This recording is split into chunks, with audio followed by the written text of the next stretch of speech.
What's up guys, welcome back to the channel. My name's Josh. Today we're talking about Sound of Freedom. This is a movie that I knew virtually nothing about until a couple days ago. I saw that it was sort of a surprise box office hit, so I decided to run out and check this thing out. Now there are plenty of narratives being spun about this thing on social media regarding the alleged political agendas behind it. Personally, I find some of the claims that this movie is secretly QAnon propaganda to be a little bit absurd given the context of what the film portrays. Sure, it was produced by Angel Studios, which is a very faith-based studio, but I don't find anything in here after having watched it that is particularly politically charged. You can go into it and watch it without that agenda being stuck in your head. It's not really a movie that I found to be preachy, but again, I don't want to get into that. That's not really what this discussion is about. I went into this the same way I go into any movie. Did it grip me? Did the characters captivate me? Was the conflict engaging or informative? This is a drama based on the true story of a Homeland Security agent named Tim Ballard, who is here played by Jim Caviezel. The subject matter here is very heavy because, of course, this is about Ballard rescuing children from sex trafficking rings. If that's something that's going to trigger you, I would definitely stay away from this.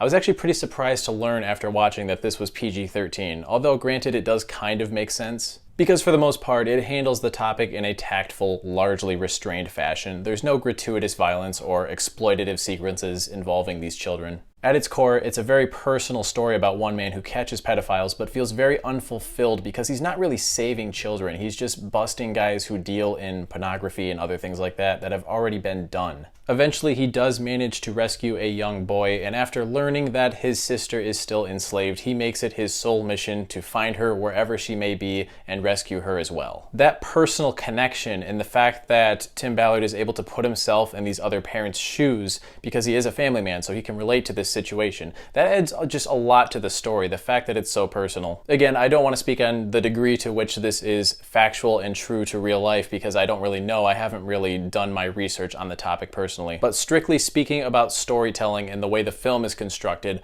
I like that personal connection to it. Jim Caviezel is really good here too. I can't think of many things that I've seen him in recently, but he's quite good. There are a lot of sequences where he needs to keep a straight face because he's trying to put on an act for some people, but the few times where he's able to actually show some emotion and shed some tears, it's surprisingly powerful. I also really want to point out the soundtrack because it's quite good. It's provocative, haunting, and just matches the mood of the film perfectly. However, I do have some issues, quite a few of them actually.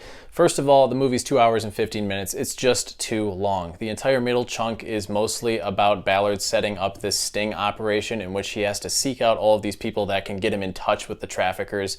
And when it comes to all of these supporting characters, I was just never really interested in learning more about them. And that's a problem, especially because this middle chunk felt so long and drawn out and there's so many other characters being thrown into the mix. I have no idea if any of these other characters are real people as well, but again, in the context of the story, it just didn't hook me. It didn't make me want to learn any more about them or spend more time with them. The dialogue is also extremely flat at times, particularly in the opening, which made me nervous.